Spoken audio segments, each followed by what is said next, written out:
الحمد لله الذي أنزل على عبده الكتاب ولم يجعل له عوجا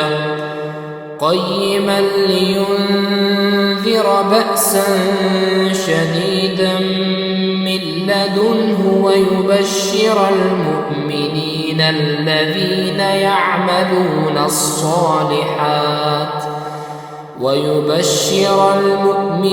الذين يعملون الصالحات أن لهم أجرا حسنا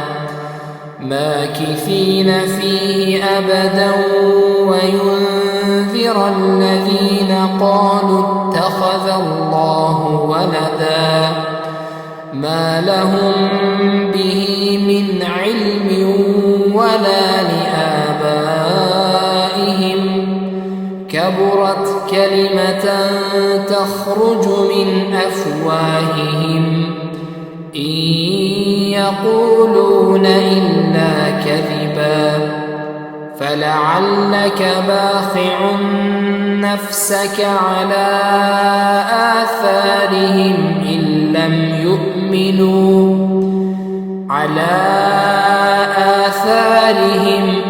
لم يؤمنوا بهذا الحديث أسفا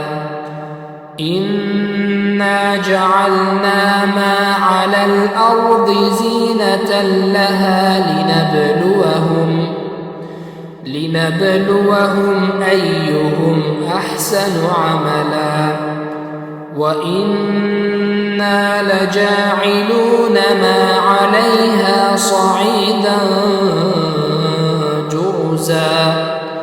أم حسبت أن أصحاب الكهف والرقيم كانوا من آياتنا عجبا إذ أوى الفتية إلى الكهف فقالوا ربنا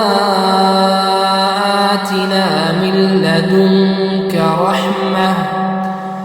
وهيئ لنا من أمرنا رشدا فضربنا على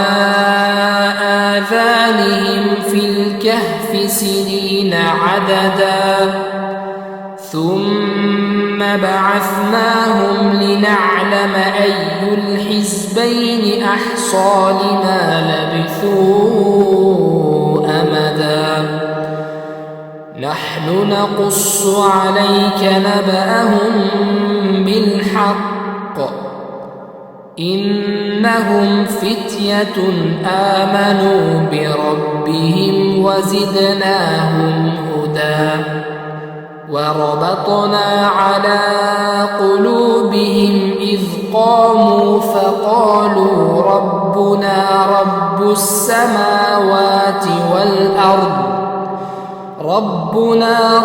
السماوات والأرض لن ندعو من دونه إلها لقد قلنا إذا شططا هؤلاء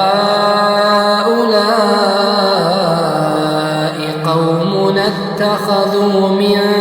دونه آلهة لولا يأتون عليهم بسلطان بين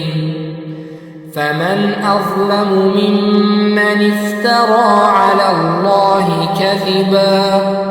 وإذ اعتزلتموهم وما يعبدون إلا الله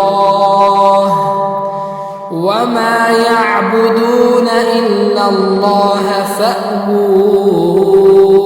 إلى الكهف